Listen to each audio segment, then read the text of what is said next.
to reach speeds up to 70 miles per hour, is the fastest animal on Earth. Well, evolutionary adaptation has provided it with the means of catching fast-moving prey. It pays a price for its speed. The lightweight cheetah frequently loses its catch to the stronger hyena or lion. The African warthog is a favorite prey of lions, leopards, and cheetah. Its defense is high-speed escape. The warthog is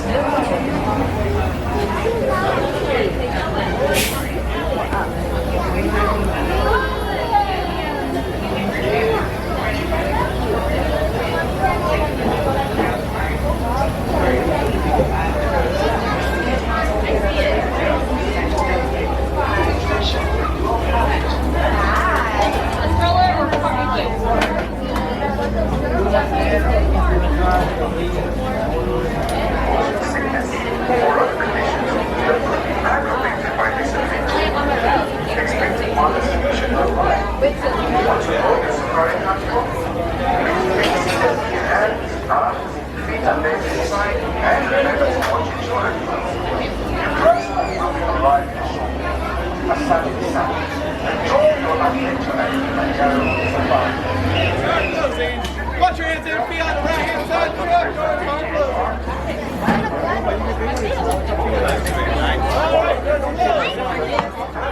What's up, it's not for Ain't good since we see here in Harambe one day like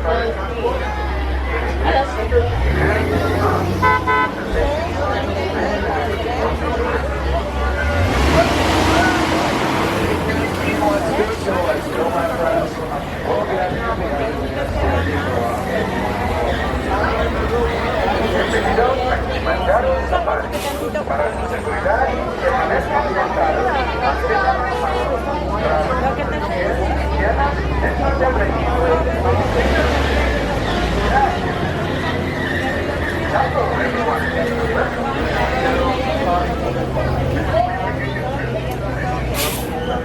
Carabooty friends. Carabooty does mean welcome, so welcome aboard. Move on in, take a seat. If your entire party is not comfortably fit on board Safari Guide today, take a look up above you. There is an animal spotting guide. We're going to try and find just about all of those animals, but we'll see what we can see. And that will be your Safari Guide here on the Harambe Wildlife Reserve for the next 2 days. It is important to remember, though, that we are dealing with wild animals. They're not always going to stop for us, and we will not always get the chance to stop for them. So make sure you have your cameras and phones out and on an action setting. Speaking of those cameras and phones, hold on tight to them, because if they happen to fall out, whatever. First timers for the rest of you, fingers crossed. But alright, we're starting off here in the Little Ituri Forest. The forest is home to a lot of animals that like to stay hidden underneath the cover of the brush and the trees, so we may have to keep a close eye out. But not too close an eye, because it does look like just up ahead over here on the left-hand side, I'm going to see some bongos over here. And the bongos, they are known as the ghost of the forest. They're very elusive, very hard to see sometimes, so it is really cool to see them out and about like that. Both male and female bongos have horns on their head. The males are going to be substantially larger than the females, though, weighing about 850 pounds, whereas the females will only weigh about 550. Over on the right-hand side over there, that is an okapi. The okapis have zebra, but they're not related to the zebra at all. The okapi is going to be the closest living relative to the giraffe. They have the same head, neck, body structure, same just about everything as the giraffe. They're just a little bit shorter because they do live here in the forest. They don't have to be quite as tall. Another similarity between the giraffes and the okapis is the ossicones on their head, which is going to be the easiest way to tell the difference between the males and the females. The male okapis will have those ossicones and the females they will not. So that okapi back there was a lady okapi. So let's see what we've got over here. So on the left, there's a wall with some white along it. Use your eyes to follow that wall all the way up and you'll see a pile of rocks. Right in front of that pile of rocks over there, you will see a black rhino. Now he's kind of hard to see, I know, it's really squinting there. The black rhinos, they are critically endangered due to poaching for their horns. There's only about 5,000 remaining in the world. They have no natural predators in the wild except the human is going to be the only threat. If you take a look on the right-hand side up towards the top of the hill over there, you'll see some greater kudus. Greater kudus are the largest forest antelopes. They'll stand at around 55 inches tall and will weigh anywhere between 550 up to 750 pounds. The easiest way to tell the difference between the male and female kudus is by the horns on their head or lack thereof. Male kudus will have large spiral horns and the females, they will not. So, those were some lady kudus also. So we're going to leave the forest now and head on into the Safi River. If you take a look up above you on your animal spotting guide, we're looking for a couple of different things here. We're looking for pink-backed pelicans, crocodiles, possibly hippos. So keep an eye out. Looks like there are some pools of water just up ahead. This is normally where we do see those hippos hanging out. In that island in the middle, you'll see those gray and white birds. Those are pink-backed pelicans. And they get their name from the pinkish color they take on under their wing during mating season. So you may notice it on some of them. It is a very, very discreet color though. It does look like I see a hippo in the water just up ahead on the left-hand side. Hopefully we'll be able to get an okay view of it. So these hippos, they're super dangerous animals. They're very territorial. So that mixed with their weight, which is around 5,500 pounds at most, makes them one of the most dangerous in the world. Make sure we're sitting down. Fantastic. Despite weighing as much as they do, they don't eat too much. Not as much as you'd think. Between 70 to 80 pounds worth of food. Oh, here. Also want to pull around. Just as I pull around, make sure we remember the safety of yourself and the animals. It's important to remember that the animals here on the reserve there are very real and they can be real dangerous. We don't want to lose our footing on this bridge up ahead, nor do we want to play Lion King with our children. You are not Rafiki and they are not Simba. Don't do it. Because just up ahead over here on the left-hand side, you'll see some Nile crocodiles. And the Nile crocodiles can reach lengths of up to 18 feet. They'll weigh about 500 pounds. And typically they will eat every week or so, though they have been known to go up to months at a time without eating when food is scarce. And when they do eat, they are capable of consuming things that are even larger than they are, including antelopes, zebras, or even other crocodiles. So let's leave. Alrighty, we are going to leave the river now, head on into the savannah. So we're up at the top. It's because they're going to go leafless up to 9 months out of the year. They've also been called the Tree of Life. It's because it is able to survive the long African summers with no rainfall. Another popular Tree of Life you might know is the one here in Animal Kingdom. If you look up on your animal spotting guide, the giraffe that is listed up there is a reticulated giraffe. Here on the Harambe Wildlife Reserve, though, there are no reticulated giraffes. There are, however, Maasai giraffes. The Maasai giraffes are going to be characterized by a more jagged-edged, irregular coat pattern, sort of like a jigsaw puzzle, whereas the reticulated giraffes, they get their name from the Latin term for net-like, and that is in regards to their coat pattern.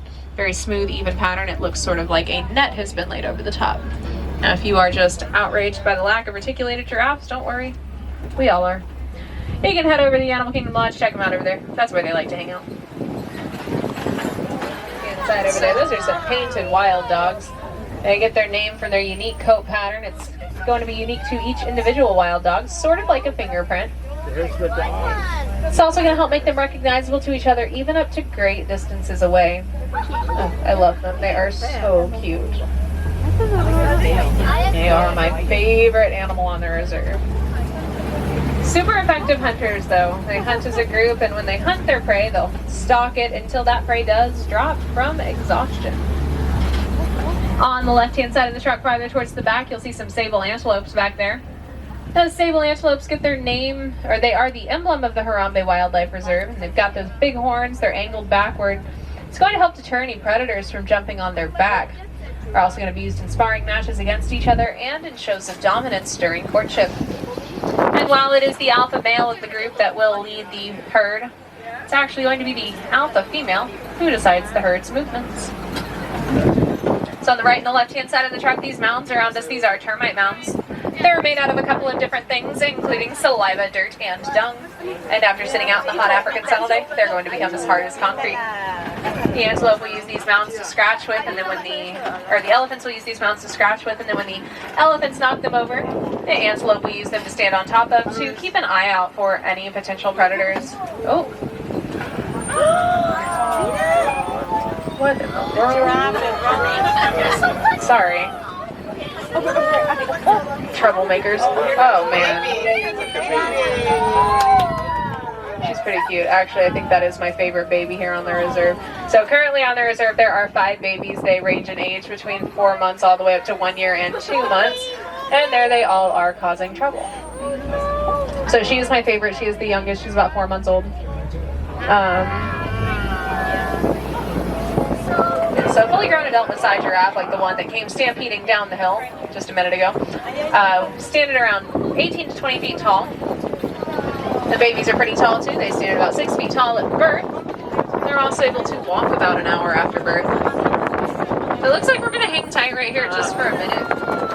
Oh, they are so cute. Let's pull around and get up next to them and take a look. Also off on the right-hand side back there, those gray animals, those are white-bearded wildebeest. The white-bearded wildebeest get their name from the Afrikaans term for wild beast. They're also known as news, named after the noise that they make. Alrighty, we're gonna head a little bit deeper in. We're going on into what I like to call elephant country. Looks like we are gonna get pretty lucky. Normally during the hotter parts of the day, it is a little bit more difficult to spot these elephants, and that's because they have very sensitive skin, so they try to avoid the heat as much as possible. Same. But we are gonna get lucky. Take a look on the right. That is an African elephant. So this one over here, it's a pretty safe bet that this is a male, and that's because males will spend just about their entire lives alone, all the way up to 14,000 pounds. Then females are going to be a little bit smaller, between 7,500 to 8,000 pounds. So let's go try and catch up with that female herd. We're gonna come around into some red clay pits now. And sometimes the elephants like to hang out around here. They're going to eat the clay. It's got a lot of minerals in there that they don't typically get from their day-to-day diet. It's sort of like an elephant vitamin pill. So I pull up just ahead on the right and the left-hand side of the track. Notice these tusk marks in the wall, tracks on the ground. It's a pretty good indicator that there either is or was a herd nearby. Oh, take a look on the left right there. Pretty great view. This is mama and babies over here. And so this is part of the female herd. Now you'll notice a lot of these elephants, they're grabbing food with their trunk, bringing it up to their mouth, provide the farmers with a second source of income, which is the honey from those hives. Oh, there we go. Look on the left again. If you're interested in supporting something like this, you look for a logo on any honey label that says Save the Elephants Foundation, the elephants and the bees. There they are. They are so cute. I do love the elephants. So let's head a little bit deeper in. See what's hanging out up here with us. It looks like there are some mud pits just up ahead. And typically we see rhinos hanging out around these mud pits. Because just like elephants, rhinos have very sensitive skin. So they're going to use the mud as a variety of things. A moisturizer, a sunblock, and as an insect repellent. There is an ostrich over there. I do see her. So let's pull around and take a look at the ostrich.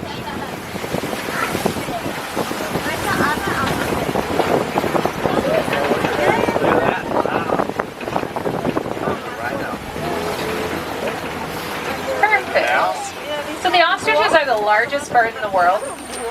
Despite being a bird, they cannot fly, but they can run really, really fast, about 30-40 miles per hour. We'll have a very dark gray like that. So as I pull around up here, keep an eye out on your left-hand side. We are looking for some cheetahs. It does look like they're up ahead. I'll be right back.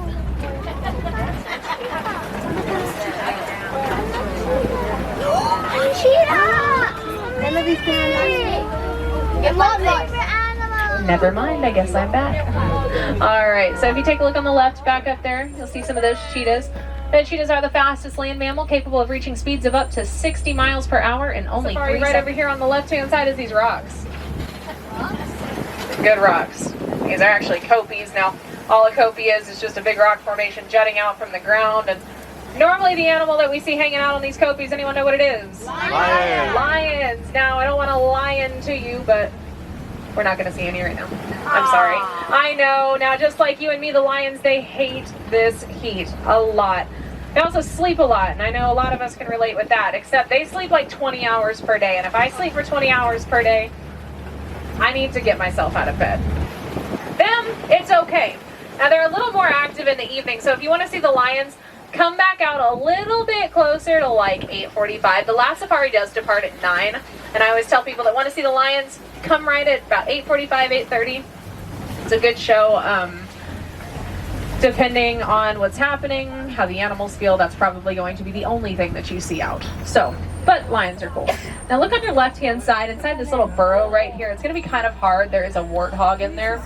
The warthogs, super territorial animals, they'll dig their burrows out, back themselves into them, and defend themselves with their tusks, which are razor sharp. He was kind of hard to see though, hiding in his little burrow. So, a couple of different things going on over here on the right. Now I'll start from the back to the front. Back, white rhinos. White rhinos get their name from the Afrikaans term wit, meaning wide in regards to their mouth. They have a very wide mouth, unlike the black rhino, who has a more triangular shaped mouth. Underneath the tree there, you'll notice some eggs. Those are ostrich eggs laid out in the open like that because they are totally safe. So we're gonna head around into the Magadi Glen now. If you take a look up above you on your animal spotting guide, in the center to the left, about 7 or 8 animals, we are looking for one called the scimitar horned oryx. Now the oryx, I'll be honest, very tricky to see. He does not like to come out, so I know his hiding spots. Fingers crossed he's in one of those spots and not in a new one that I haven't found yet. Mr. Oryx, where are you?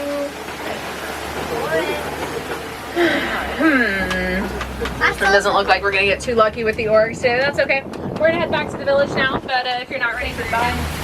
But here in Harambe, we don't like to say goodbye. It is far too sad and far too final. We like to say Kwaherini, and that does mean go well. So go well, my friends, go wild and go explore, because there is so much out there to explore. As we are preparing to exit, make sure you grab all of your personal belongings, bags, backpacks, and purses.